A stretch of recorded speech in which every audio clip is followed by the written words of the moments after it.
Ok, bien, bonjour à tous, bienvenue. Donc, on attaque la capsule, je ne sais plus laquelle. On est dans les indicateurs, donc normalement, on doit parler de moyenne. Je vais juste passer sur mes euh, transparents. Pardon.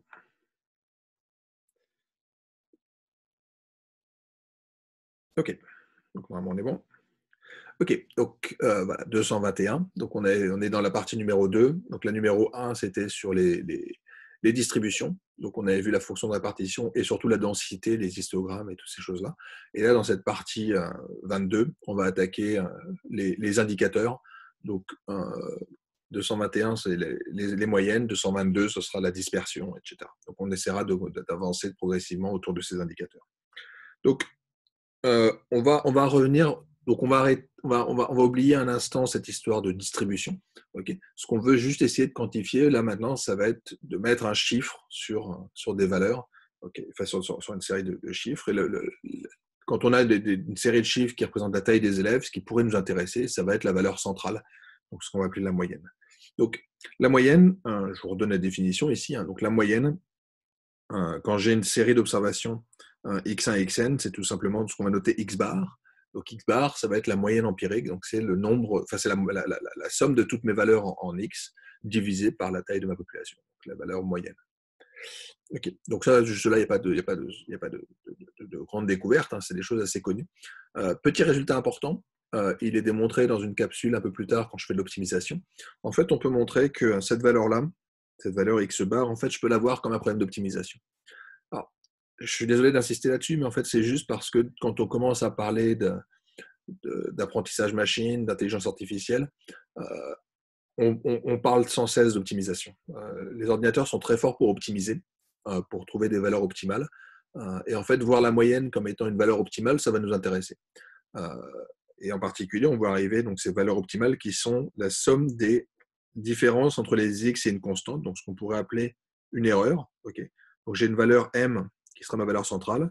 Si jamais mon xi est ici, ben, ça veut dire que j'ai m plus une certaine valeur. Okay. Donc j'appelle ça m parce que c'est à la fois comme moyenne, mais aussi comme modèle. Okay. Donc ça va être la valeur qu'on va essayer d'utiliser comme prédicteur. Mais sauf que si jamais je prends m, je commets une erreur. Donc mon epsilon, c'est mon erreur. Et regardez ce problème-là, ben, c'est un problème de ordinary least square, c'est un problème de moindre carré. Okay. Donc ce qu'on peut montrer, c'est que la moyenne, eh ben, elle résout ce problème-là, c'est que c'est la valeur, et j'insiste là-dessus parce qu'on verra que sur la médiane, ce n'est pas le cas, c'est un peu plus tordu. Donc c'est la valeur, il y en a une seule, qui minimise la somme des carrés des erreurs, ou la carré des différences entre xi et une valeur constante. Okay. Donc cette histoire de somme des carrés, on l'a déjà vu, enfin là encore je renvoie aux capsules de maths, mais c'est une distance euclidienne. Okay. La somme des ui à la 2, c'est la norme du vecteur u. Donc on est sur quelque chose qu'on connaît bien, hein, c'est la norme d'un vecteur. Pardon, il manque un 2 quand même, c'est ma distance euclidienne. Okay. Donc on essaye de trouver la valeur la plus proche de x au sens de la distance euclidienne. D'accord. Donc ça a du sens. Et la distance euclidienne, elle a du sens parce qu'en fait, elle existe aussi d'un point de vue physique. Okay. Quand on fera la régression, j'aurai peut-être le temps de parler de l'expérience de Huygens, mais Huygens travaillait là-dessus. C'était, je vais mettre des barres, je vais créer un équilibre de force en faisant tenir une barre à des points qui sont des clous avec des élastiques. Et en fait, le point d'équilibre, ça correspond à ce genre de problème. Donc l'inertie va être liée à ce genre de choses. Donc ça a plein d'interprétations physiques. Voilà. La moyenne, elle est importante. Puis encore une fois, c'est une grandeur qu'on apprend quand on est tout petit. Donc la moyenne, c'est quelque chose de central. Donc, on parlera de, de, de, de valeur centrale de notre distribution. Mais ça aura des défauts. D'accord. Donc, en particulier, si vous regardez un tout petit peu les statistiques sur les revenus, on donne assez souvent autre chose que le revenu moyen. Okay, le revenu moyen est une grandeur qui intéresse souvent peu les gens. Et c'est d'autres grandeurs qu'on va utiliser comme indicateur de richesse. D'accord. Mais de manière générale, en tout cas, la moyenne est quelque chose qu'on apprend de mémoire. C'est ce qu'on apprend aux enfants quand on commence à introduire les statistiques. Donc, ça se calcule assez facilement avec n'importe quel logiciel. Donc, en Python, vous avez la fonction min dans le paquet statistique. Sous R, c'est juste la fonction min, voilà, classique. Donc, vous avez un ensemble de données. Quand vous prenez la moyenne, il vous renvoie ce chiffre. Okay. Autre point important, on a quelque chose qui est homogène. Okay. Quand je fais cette somme des xi, Donc, j'ai des données, par exemple, en centimètres. Quand je prends la taille des élèves, j'ai des données en centimètres. La taille moyenne, bah, c'est aussi en centimètres. Donc, on aime bien la moyenne parce que ça a une interprétation. C'est c'est aussi une grandeur qui a une unité. Okay. J'insiste là-dessus parce que quand on fera par exemple la variance n'a pas d'unité, enfin elle a une unité, mais c'est l'unité au carré et ça a beaucoup moins d'interprétation. D'accord. Donc la moyenne, elle va vérifier ce genre de propriété. Alors j'espère que mes slides vont suivre parce que j'ai l'impression que j'ai encore un petit souci de connexion aujourd'hui. Donc le slide suivant, je reviens sur ce que c'est que cette moyenne d'un point de vue un peu formel, c'est-à-dire quand on quitte un peu la statistique pour passer aux probabilités. Donc cette moyenne, alors d'ailleurs je vais être un petit peu ambigu sur la terminologie, où je vais mélanger des termes, le terme moyenne, average, mean, et expected value, donc l'espérance. Donc on a trois termes en anglais qui veulent dire à peu près la même chose, average, mean, and expected value. Sauf que l'expected value, c'est l'espérance et c'est ce qu'on aurait dans un cadre probabiliste. Okay.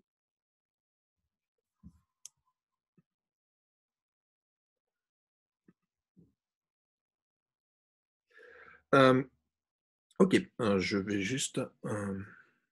j'ai l'impression que j'ai un petit souci de... Bon, on va continuer à parler en espérant que la suite arrive, ou sinon je vais retenter le partage. Je suis vraiment désolé, mais j'ai l'impression que j'ai des petits soucis de...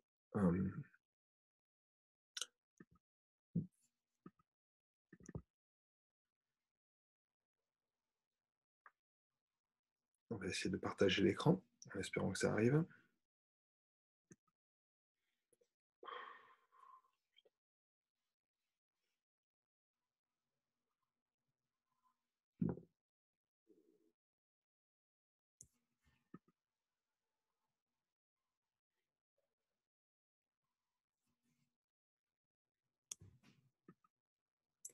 Et désolé, je reviens. Oui, donc derrière ces versions statistiques se cachent des grandeurs probabilistes.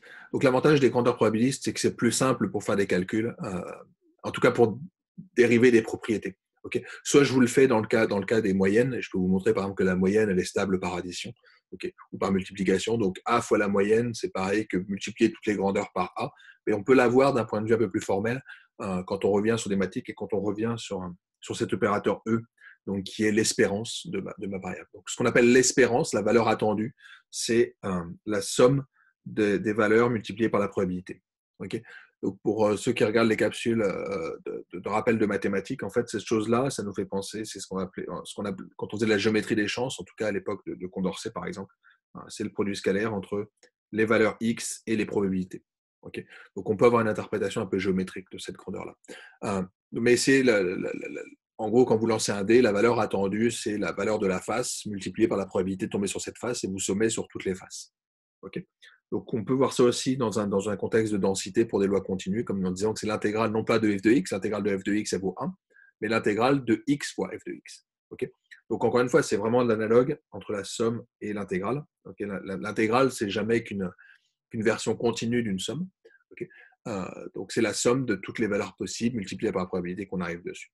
Okay, donc, petit exemple, vous faites un jeu de pile ou face, vous gagnez 1 quand face apparaît. Okay, face apparaît avec la probabilité P, ben, ce qu'on peut montrer, c'est que l'espérance de la valeur de votre X, ben, vous avez 1 avec une certaine probabilité P, 0, encore une fois, mon indicatrice, ça vaut 0 ou 1.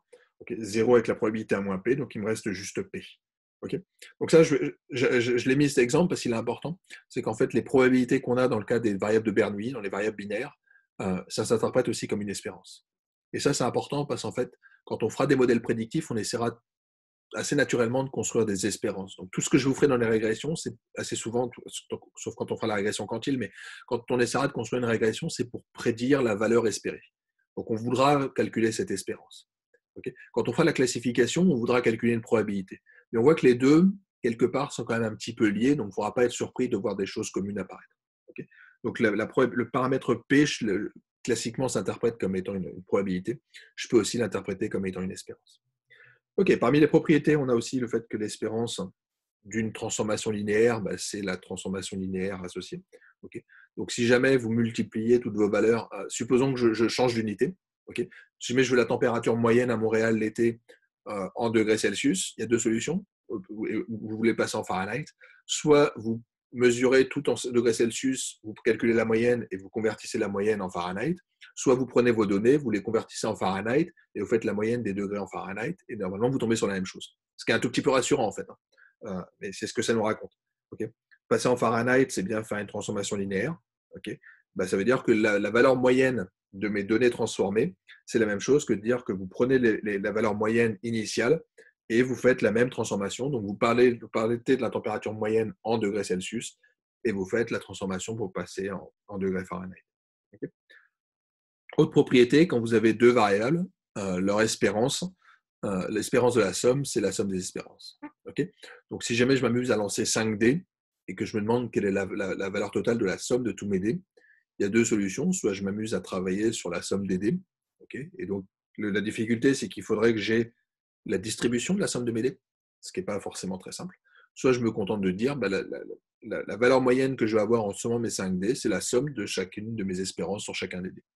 Et donc, comme la valeur moyenne qu'on a pour un dé, c'est 3,5, la valeur moyenne que je peux avoir en lançant 5 dés, ce sera 5 fois 3,5. Okay. Alors, petite précision, c'est vrai tout le temps, il n'y a pas besoin que les données soient indépendantes. Okay. Donc ça, c'est un petit point intéressant. Donc, c'est un peu ce que ça raconte juste après. Donc lancer n dés, ou n pièces, en l'occurrence, c'est des pièces. Okay. J'obtiens la valeur face avec une probabilité P. Dans ces cas-là, l'espérance que je puisse avoir, le nombre de phases que je peux espérer avoir en lançant n fois ma pièce, c'est n fois P. Voilà. Donc là, il n'y a rien de bien nouveau. Okay. L'espérance, elle est intéressante parce qu'on nous... je n'aurais pas dû bouger, vous montrer le titre. J'ai une petite section ici qui est un peu différente. Okay. C'est donc ce qu'on appelle la loi des grands nombres. Donc la loi des grands nombres, la law of large number, elle nous dit juste que si jamais vous répétez plein de fois une expérience, okay, si jamais vous avez des valeurs qui sont tirées suivant une loi d'espérance mu, alors dans ces cas-là, la moyenne va tendre vers mu. Okay. Donc ça veut dire quoi? Ça veut dire que si jamais vous avez un problème classique d'élection, okay, les gens votent pour un candidat avec une certaine probabilité que vous ne connaissez pas. Si jamais vous faites un sondage et que vous demandez à un nombre N de personnes pour qui ils votent, vous prenez la moyenne, on verra que ce X bar c'est la fréquence empirique, donc ça a du sens. Okay, ça s'interprète assez classiquement comme étant la probabilité estimée de voter pour le candidat. Quand N tend vers l'infini, quand N devient très très grand, la fréquence empirique va se rapprocher très très fortement. Je ne reviens pas sur ce que c'est sur les concepts qui sont derrière, mais on voit que la fréquence empirique va tendre vers la vraie probabilité. Okay, donc c'est ce que nous dit cette loi des grands nombres. Elle nous dit que plus j'ai d'observations, plus je vais être proche de la vraie valeur. Okay, ce qui est assez logique, c'est surtout quand on pense à un problème d'exhaustivité. C'est qu'au bout d'un moment, quand n devient grand, j'ai tout le monde. Donc en fait, j'ai même plus un sondage, j'ai la vraie valeur. En fait. Okay. La partie d'après, elle est un petit peu problématique. C'est que pour le moment, je vous disais, on a une espèce d'équivalence en fait entre ce x bar qui était la valeur moyenne que j'avais quand j'avais un échantillon, x1, xn. Okay, et je vous disais qu'en fait, c'était la même chose que mu, qui est l'espérance de ma variable. Okay, donc, c'est ce que raconte cette loi des grands nombres. C'est ce que je racontais auparavant en disant l'espérance mathématique et la moyenne, c'est deux choses qui sont proches. Il y en a un qui est calculé dans un cadre statistique et l'autre qui est sa version probabiliste. Okay, sauf que, en vrai, c'est plus compliqué que ça. En particulier, c'est compliqué parce que des fois, mu peut être infini. Il existe des lois pour lesquelles la moyenne sous-jacente, elle est infinie. Je peux vous construire plein d'exemples théoriques, mais l'exemple le plus simple, c'est celui qui avait été soulevé par Bernoulli il y a 200 ans, qui était un jeu très très simple, qui était un jeu de pile ou face répété, qui dit la chose suivante. Vous faites un jeu de pile ou face, donc vous lancez une pièce, si jamais elle tombe, tant qu'elle tombe sur face, vous continuez à jouer. Okay, et jouer, ça veut dire quoi? Ça veut dire que vous doublez vos gains à chaque étape. Okay, la première fois que vous tombez sur pile, dans ces cas-là, vous vous arrêtez et vous prenez la somme des gains qui sont disponibles. Enfin, tout ce qui a été accumulé, en fait. Le problème, c'est que si vous calculez la valeur moyenne que vous devriez gagner avec ce jeu, ce qu'on peut montrer, c'est que la valeur moyenne, elle est infinie. Et ça pose des problèmes. Alors, je vais pas revenir sur la théorie économique qui a introduit l'espérance d'utilité en particulier, mais qui veut dire que je ne peux pas utiliser ce concept pour calculer le prix d'un jeu, par exemple. Parce que dans ces cas-là, si jamais je faisais une loterie qui fonctionnait de ce type-là, en fait, le billet de loterie, son prix serait infini. Donc ça pose plein de problèmes, en particulier en termes d'assurance, par exemple. C'est que l'État n'a pas intérêt à offrir un produit qui vaut ça parce que la valeur théorique de l'espérance, elle est infinie. Maintenant, le problème, c'est que on tombe jamais sur l'infini. Et ce qui est troublant, c'est que d'un point de vue théorique, le mu est infini, alors que la valeur empirique, elle sera toujours finie. Si jamais vous répétez ce jeu 1 million de fois, vous n'allez jamais tomber sur l'infini. Vous aurez des très, très, très, très, très grandes valeurs. Donc, c'est un problème qui est un petit peu conceptuel, okay, mais qui est assez fondamental. C'est que l'espérance est infinie, mais la valeur, la moyenne, elle existe tout le temps.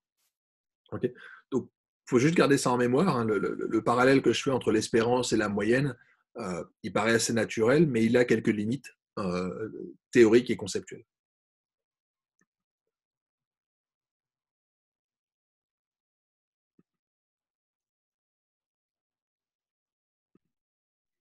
Ok, je reviens. J'ai vraiment pas mal de soucis là, avec ma tablette en ce moment. Je suis désolé pour les interruptions. On va revenir dessus. Voilà. Donc, je reviens sur mes slides.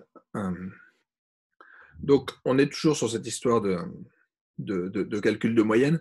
Alors, je reviens sur ce que c'est. Et c'est pour ça, je pense aussi que j'avais présenté ce problème comme étant un problème d'optimisation. Donc, ce qu'on avait vu, c'était que le X bar, c'était la valeur qui minimisait la somme des xi moins m à la 2. Ok. Donc, désolé d'insister là-dessus, mais à mon avis, c'est important pour comprendre la suite. On prend la différence entre la valeur qu'on observe xi et la moyenne et on élève à la 2. Donc ça fait que la moyenne, ça a un gros défaut. C'est très sensible aux valeurs extrêmes. Okay, dès lors que vous avez des valeurs qui sont très importantes, dans ces cas-là, la différence entre la valeur que vous observez et la moyenne, quand vous l'élevez à la 2, ça devient très, très, très, très, très important. Okay, donc, c'est très sensible aux valeurs extrêmes. Okay, je parlerai de ça en particulier quand on fera des régressions. On verra que les régressions, c'est très sensible à ce qu'on appellera des outliers, donc des valeurs. J'aime pas le terme à valeur extrême, mais des outliers, c'est des points qui sont un peu euh, euh, différents, qui sont distincts en tout cas des autres, qui sont un peu éloignés du reste de la population. Et c'est un peu dangereux. C'est aussi pour ça qu'on utilise assez peu la moyenne quand on travaille sur des revenus, c'est que c'est très sensible à des points aberrants. C'est que dès lors que vous avez des personnes très, très, très, très, très riches, et il s'avère que dans la plupart des populations, il y en a, ça vous biaise complètement la population. La valeur moyenne ça biaise pas la valeur moyenne. La valeur moyenne, elle est ce qu'elle est, mais ça biaise en tout cas l'image qu'on a de la valeur centrale. Okay, donc, il y a plein de choses qui ont été retenues. Alors, je vais juste reprendre une petite notation. On a un échantillon XI, alors souvent, on voudra les ordonner. Okay, encore une fois, mes individus, il n'y a pas d'ordre. L'individu 1, il n'a aucun lien avec l'individu 2, aucun lien avec l'individu 3. Je peux les réordonner. Assez souvent, on les ordonnera de manière croissante. Okay, donc, X, parenthèse 1, c'est la personne qui a la valeur la plus petite. Donc, si jamais je travaille sur la taille, c'est la plus petite personne de ma population. Sur le revenu, c'est la personne la plus pauvre. Et X parenthèse N, c'est la valeur de la personne la plus riche ou la personne la plus grande. On peut avoir des versions rebustifiées, on va dire, de la moyenne. Une méthode assez classique, c'est d'enlever les valeurs extrêmes. C'est de se dire, on va enlever les p-valeurs les plus petites et les p-valeurs les plus grandes, et on va faire la moyenne sur les valeurs les plus centrales. Donc, c'est cette notion de moyenne tronquée où on enlève les observations un petit peu extrêmes sur le côté. Une autre possibilité, c'est de faire des moyennes pondérées. Donc, je vais avoir des poids oméga i. Oméga i, ça va être des. Alors, c'est juste histoire d'insister sur le fait que la somme de mes oméga i doit être égale à 1. Okay, donc, je mets une espèce de probabilité d'être tombé sur cette observation-là. Donc, ça, c'est assez classique, en particulier dans les sondages. Quand vous allez récupérer des données de StatCan, assez souvent, on vous donne des données et en plus, on vous donne des poids. Donc, le poids vient du fait que, on en parlait un tout petit peu quand je vous parlais de présenter les données de sondage dans la première partie. C'est que les sondages, on a interrogé des personnes. Si jamais dans votre population, vous avez moitié homme, moitié femme, et que dans votre sondage, il s'avère que vous avez 40% de femmes et 60% d'hommes, vous allez mettre un poids plus important aux femmes pour que ce soit plus représentatif. Je ne vais pas faire la théorie des poids ici parce qu'on n'a pas le temps, mais les poids peuvent servir à corriger. D'accord, donc faire une moyenne pondérée, ça va être ça. Et une autre grandeur centrale qu'on va retrouver, donc c'est la notion de médiane, qui est la valeur, la valeur qui va se trouver au milieu de votre échantillon ordonné. Okay, donc il y aura la moitié d'observations plus petites, la moitié d'observations plus grandes. Il y aura une section un peu plus spécifique sur la médiane dans les slides 224. Donc je vous encourage à aller les voir. Juste petite remarque, la médiane, elle vient d'un autre problème d'optimisation, qui est le problème d'optimisation qui est indiqué ici, où je fais la minimisation de la somme des valeurs absolues de la valeur. Et si je voulais être un peu plus précis, ce n'est pas exactement égal au minimum, parce qu'en fait, on n'a pas forcément unicité. Okay. Donc, je reviendrai sur ce petit point technique un peu plus tard, mais voilà, dans un premier temps, on va oublier cette histoire du fait qu'on n'est pas forcément unicité de la médiane. Mais disons qu'on a un parallèle assez direct entre la moyenne et la médiane. On va juste changer la norme en fait, qu'on va utiliser. Si vous regardez les capsules dédiées aux aspects plus géométriques, la moyenne est construite avec la norme euclidienne et celle-là est construite avec la norme de Manhattan ou la norme L1, comme on va l'appeler. D'accord ? Donc, voilà le genre de choses qu'on a. Alors, toujours pour discuter des problèmes de la moyenne, je vais reprendre un autre exemple assez classique. Je vais juste remonter un tout petit peu plus haut pour vous donner le titre des slides. Donc, c'est le ratio moyen. Et en fait, on a un petit souci, enfin, je ne sais pas si c'est un souci, mais c'est quelque chose dont il faut bien se souvenir, c'est que le ratio moyen, ce n'est pas la moyenne des ratios. Okay, donc ça, c'est quelque chose qui est... faut s'en souvenir. Je vous ai pris un petit exemple assez classique où ça apparaît, c'est quand on travaille, quand on fait un peu de bibliométrie.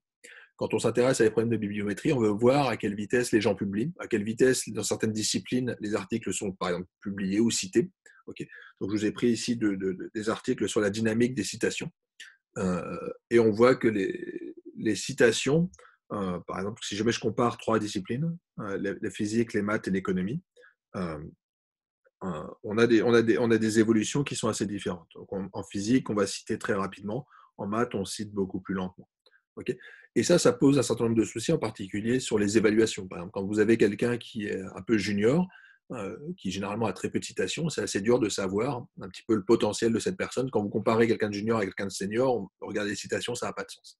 D'accord ? Donc, classiquement, on va avoir des données qui sont des données triangulaires. Okay. Donc, j'ai par exemple pour 2016, vous êtes dans un journal, vous êtes éditeur, vous voulez savoir un petit peu si jamais vos articles sont de plus en plus cités ou pas. Donc, on va avoir ces données triangulaires. Donc, pour 2016, vous avez toutes les citations de 2016. 2017, 2018, 2019. Okay. Donc, vous avez pas mal d'années de citations. Donc, on voit que plus le temps avance, plus j'ai de citations. Donc là, je suis sur des données cumulées. En 2019, j'ai que 261 citations. Donc, il y a plus de citations, mais peut-être qu'on a publié plus d'articles. La grande question, c'est où est-ce qu'on arrive à la fin. D'accord ? Donc, comment est-ce que je fais ? Donc, la première question qu'on va se poser, c'est par exemple l'année prochaine, combien est-ce que je peux espérer avoir de citations ? Donc, on pourrait se dire, c'est assez simple. Chacune des années, j'ai augmenté un petit peu. Okay, donc, je pourrais regarder par combien j'ai multiplié. Et je pourrais dire, je vais faire la... Donc, j'ai des ratios qui me permettent de passer de 148 à 122. Donc, peut-être que je rajoute de l'ordre de 10-15%. Okay. Comment est-ce que je fais pour calculer le ratio moyen ? Le ratio moyen, c'est la somme de toutes ces valeurs-là divisée par la somme de toutes ces valeurs-là. Okay. Le ratio moyen n'est pas la moyenne des ratios. Okay, donc, je ne peux pas me dire que je vais faire la moyenne des ratios qui m'ont permis de passer de 245 à 326 et prendre l'autre ratio et prendre l'autre ratio. Okay, donc, il faut juste garder ça en tête. Les moyennes, des fois, il faut faire un petit peu attention quand on les utilise, mais généralement, ça se passe relativement bien. Autre problème sur la moyenne, et je renvoie vers un ouvrage qui est un peu différent, ce n'est pas du tout un ouvrage de stats, c'est un ouvrage de psychologie, qui dit de manière un peu provocatrice que les moyennes, c'est fini, quoi. Et ça n'a pas de sens. Et en fait, c'est assez vrai que les moyennes en grande dimension, c'est un peu compliqué. Et en particulier, il prend plusieurs exemples. Donc, il y en a un que je vais vous faire oralement qui est assez rapide. C'était, et je vous encourage à aller feuilleter au moins le livre, qui revient sur les exemples des pilotes de l'US Air Force, donc dans les avions. Donc, l'avantage des militaires, c'est qu'on a beaucoup de mesures sur eux. C'est facile de leur dire, on va tous vous mesurer, on va prendre toutes vos mensurations et on va faire des statistiques là-dessus. Donc, ils avaient pris tous les pilotes possibles pour dimensionner les cockpits dans les avions. Donc, ils avaient pris toutes les valeurs possibles des bras, des mains, des avant-bras, de toutes les grandeurs possibles de leur corps, pour essayer d'avoir des choses qui soient les plus optimales possibles en termes d'ergonomie. Et en fait, ce qu'ils s'étaient rendu compte, c'est qu'en essayant d'être bien en moyenne, en fait, on était bien pour personne. C'est que quand on travaille en grande dimension, l'individu moyen n'existe pas. Et c'est cet exemple qui avait été, qui est également repris d'ailleurs dans l'ouvrage, euh, qui est ces deux statues, Norman et Norma, qui sont, donc les deux statues ici sont de Cleveland. Ce qu'ils avaient fait, c'est que donc, ce sont deux personnes qui avaient, donc c'est un projet artistique qui avait été fait avec une personne en biologie, où on avait pris les mensurations de milliers de personnes, et l'idée était de créer l'individu moyen. D'accord. Donc, la personne qui avait fait la sculpture avait pris les tailles moyennes, les tailles de nez moyens, les oreilles moyennes, les bouches moyennes, les corpulences moyennes et tout ce genre de choses, et avait créé l'individu moyen parfait. D'accord. Donc, c'était l'homme moyen et la femme moyenne. Et il y avait un jeu qui avait été organisé qui était de dire on va maintenant retrouver dans la population quel est l'homme moyen et la femme moyenne. Et en fait, ça a été compliqué. Ça a été compliqué parce que personne ne ressemble à la moyenne. Euh, et ça pose un certain nombre de soucis. Donc, je vous ai remis ici quelques interprétations. L'interprétation vient du fait qu'on est en grande dimension. C'est que être un outlier en dimension 1, c'est facile. C'est facile à dire. C'est que je vous ai repris l'exemple ici de la loi normale. Okay. Donc la loi normale, on suppose que les mensurations suivent des lois normales. Okay. Pour plein de raisons, on peut dire que ça a du sens. On l'a vu un peu sur la moyenne. La moyenne, elle est un petit peu gaussienne. Donc ce qu'on va dire, c'est que on est moyen quand on est dans le plus ou moins 2 fois sigma. D'accord. Donc quand on est entre cette valeur ici et cette valeur-là. Okay. Donc là, c'est les individus moyens, et en gros, on va dire que 95% des gens sont dans la moyenne, et on a 5% de grandeur qui sont un petit peu extrêmes, entre guillemets. Donc les outliers sont les 2,5% à gauche et à droite. On va les revoir quand on parlera de quantile, parce que c'est ce qu'on a par exemple sur les courbes de croissance. Quand vous regardez les courbes de croissance dans les livrets des suivis de taille et de poids des enfants, on a toujours ces bornes qui sont des quantiles, où on va repérer les bébés qui sont trop petits ou qui sont trop grands pour essayer de les suivre. Donc suivre ces outliers, ça a du sens. Sauf que quand on le fait pour les bébés, généralement, on ne fait que dans 2 dimensions, on le fait pour le poids et la taille. Mais ce que raconte Tadros, c'est OK, en dimension 1, j'ai 5% d'outlier. Mais supposons que je prenne 2 mesures, Z1 et Z2, et que les 2 mesures soient indépendantes.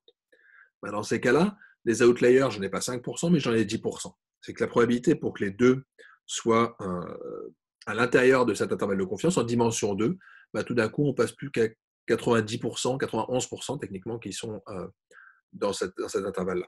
Okay. Et si jamais j'en prends 15, en fait, on se rend compte qu'il n'y a que la moitié des gens qui sont normales. Et ce normal est défini au sens large, encore une fois. C'est 95% si je me jetais dans une dimension, mais en 15 dimensions, 50% des gens sont des outliers. Et le problème typiquement qui avait été retenu par l'US Air Force, c'est qu'ils avaient pris des notions des mesures qui étaient beaucoup trop grandes. Il y avait beaucoup trop de mesures pour essayer de construire cet individu moyen. Et donc, en fait, tout le monde est un outlier. Donc ça, c'est un problème de la grande dimension qui est que donc ce qu'on appelle la malédiction de la dimension. En grande dimension, on est tous éloignés les uns des autres, on est tous très différents, et l'individu moyen n'existe pas. Alors ça pose plein de problèmes en termes d'interprétation. C'est que quand on veut faire une interprétation sur une régression linéaire, on va dire je me place au milieu, puis je fais ma prévision, puis je saurai en moyenne où je me trouve pour un individu moyen. Le problème, c'est qu'en grande dimension, l'individu moyen n'existe pas. Donc il va falloir garder ça en mémoire par la suite, parce que ça va être gênant. Et dernier point pour conclure, j'en avais déjà parlé quand on avait fait la première réunion, on avait déjà présenté un petit peu cette partie du cours, c'est que la moyenne, elle peut donner lieu à des paradoxes un peu tordus. Et en particulier, je mentionne ici 2 articles, mais vous pouvez en trouver des centaines sur Internet, qui sont dans des problèmes de finances.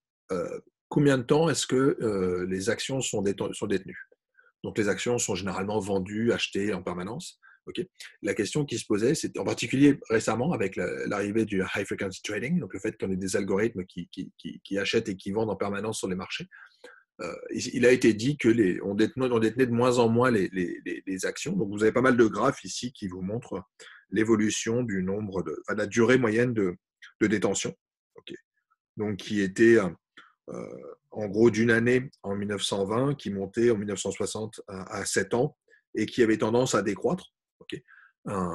Et en fait, vous pouvez trouver ce genre d'interprétation. Donc, c'est ce qui est donné ici dans la deuxième partie, c'est de dire que les gens détiennent des actions pendant une durée qui est relativement longue. Et vous pouvez aussi trouver d'autres articles qui vous parlent de high frequency trading et qui vous disent au contraire qu'une action en moyenne elle est détenue pendant 20 secondes. Okay. Donc, le problème, c'est que les deux ont raison. Et le fait que les deux ont raison fait que tout d'un coup, on peut se demander ce que ça veut dire vraiment que cette moyenne. Les deux ont raison dans le sens où vous avez 2 manières de calculer cette moyenne. Ok. Supposons qu'on n'ait que deux actions. Je vous fais une économie très très simple avec deux actions. Donc une première action qui va être détenue pendant 2 ans et une autre action qui va changer demain toutes les secondes. Donc toutes les secondes, deux personnes vont s'acheter et la vendre. Ok. Donc vous avez deux moyens pour calculer cette moyenne. Soit vous vous dites, je me place à un instant donné, je me place à la date T, je regarde mes deux actions, combien de temps est-ce qu'elles ont été possédées. Ok. Donc en l'occurrence, ici, je me rends compte que la première, elle a été possédée assez longtemps, puis l'autre, elle n'a pas été possédée pendant très longtemps. Donc quand je fais la moyenne des deux, je me retrouve à quelque chose d'intermédiaire. Donc je pense que c'est la méthode numéro 2 qui calcule comme ça, qui va juste dire, je vais regarder. Alors, techniquement, la manière dont je vous le présente est un peu compliquée parce qu'on a ce qu'on appelle un biais de censure. C'est que je ne peux pas regarder parce que ma première, je ne sais pas combien de temps elle a été possédée, mais je peux dire, par exemple, je pourrais prendre le double de cette grandeur-là. Okay. En me disant, je suis probablement au milieu de sa période de détention. Donc peut-être qu'elle a été possédée pendant 6 mois, et donc je vais dire, OK, elle a été possédée pendant 1 an, et l'autre, elle a été possédée pendant 1 seconde. Donc je fais la moyenne entre 1 an et 1 seconde, et ça fait 6 mois. Okay. Donc statistique numéro 1, je vous dis que ça fait 6 mois. Autre possibilité, c'est de vous dire, je vais prendre toutes les transactions qui ont eu lieu l'an passé, puis je vais faire la moyenne. D'accord. Donc vous allez avoir une action qui, pendant 1 an, a été dans la main d'une seule personne. Donc celle-là va compter pour une observation. Donc dans votre base, vous aurez une action qui a été détenue pendant 1 an par une même personne. Et puis tout d'un coup, vous aurez peut-être 10 000 ou 100 000 valeurs d'actions qui ont été possédées chacune pendant 100 secondes, pendant 1 seconde. Okay. Donc quand vous faites votre base de données, vous aurez quelque chose d'énorme. Vous aurez cette première action qui a été possédée une fois pendant 1 an. Puis ensuite, vous avez l'action numéro B qui a changé de main en permanence et qui donc apparaît beaucoup, beaucoup plus dans votre base de données. Et quand vous faites la moyenne, cette fois-ci, elle est largement dominée par la première, par l'action B. Et donc, la moyenne va vous donner 1 seconde, 1 seconde, 1 seconde, 1 seconde, 1 seconde, 1 an. Et donc, cette fois-ci, j'ai plus la moyenne entre une fois 1 seconde et 1 an. J'ai la moyenne entre 10 000 ou 100 000 fois 1 seconde et 1 an. Et donc, forcément, cette fois-ci, on va être beaucoup plus proche de l'ordre de la seconde. Donc, le problème, c'est que on a le même nom pour une grandeur qui n'est pas calculée de la même manière, mais les deux ont du sens et les deux peuvent s'utiliser. Voilà. Donc, je suis désolé de terminer avec cette petite note un petit peu mauvaise sur l'utilisation de la moyenne, mais il faut avoir en mémoire que la moyenne, ce n'est pas si simple. Il y a des petites choses un peu tordues. En particulier, je vous parlais tout à l'heure de la moyenne d'un ratio qui n'est pas le ratio des moyennes. Okay. Je pourrais vous prendre d'autres exemples. Encore une fois, il y a plein de livres qui ont été faits sur la moyenne, sur la vitesse moyenne. Est-ce qu'on fait la moyenne sur la durée ou sur le temps? Enfin voilà, il y a plein de petits exemples qui peuvent être utilisés. Mais voilà, tout ça, c'est des choses connues. Donc, je vais aller assez rapidement pour vous présenter d'autres grandeurs que la moyenne. Là, c'était plus de garder en tête que la moyenne peut des fois être un peu problématique. Ok, on se retrouve tout à l'heure pour la suite, pour la capsule 222.